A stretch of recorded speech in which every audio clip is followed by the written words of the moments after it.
Hi hello ನಮಸ್ಕಾರ. ಇವತ್ತು healthy ಆಗಿರೋ ಅವಕ್ಯಾಡೋ ಫ್ರೂಟ್ ಅಥವಾ ಬೆಣ್ಣೆ ಹಣ್ಣಿಂದ ಪಾಸ್ತಾ ಸಾಸ್ನ ಮಾಡ್ತಾಯಿದ್ದೀನಿ. ಇದಕ್ಕೆ ನಾನು ಯಾವುದೇ ರೀತಿ ಚೀಸ್ ಎಲ್ಲ ಬಳಸಿಲ್ಲ.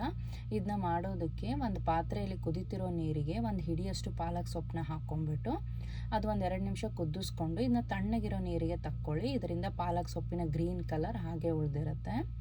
ಆಮೇಲೆ ನಾನು ಇದೇ ನೀರಿಗೆ ಈಗ ನಾನು 1 ಕಪ್ಪಷ್ಟು ಪಾಸ್ತಾನ ಹಾಕೋತಾ ಇದ್ದೀನಿ. ನೀವು ಯಾವುದೇ ರೀತಿ ಪಾಸ್ತಾನ ಇಲ್ಲಿ ಬಳಸ್ಕೋಬೋದು.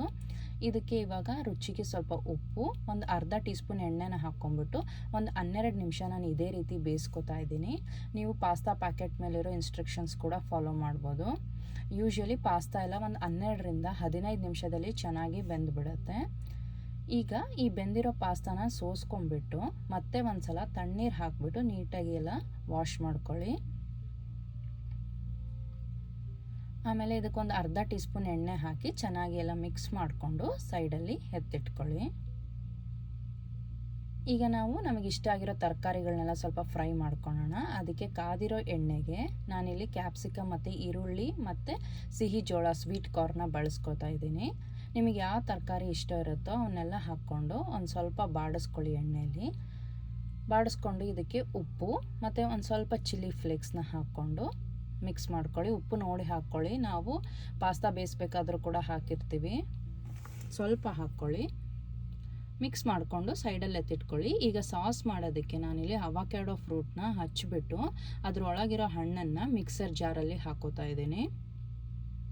ನಾನು ಆಲ್ಮೋಸ್ಟ್ 1 ಹಣ್ಣನ್ನು ಯೂಸ್ ಮಾಡಿದ್ದೀನಿ ಸಾಸ್ ಮಾಡಲಿಕ್ಕೆ.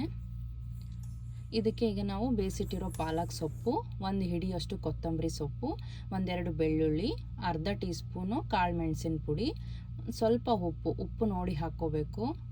ಆಮೇಲೆ ಒಂದು ಅರ್ಧ ನಿಂಬೆಹಣ್ಣಿನ ಜ್ಯೂಸು,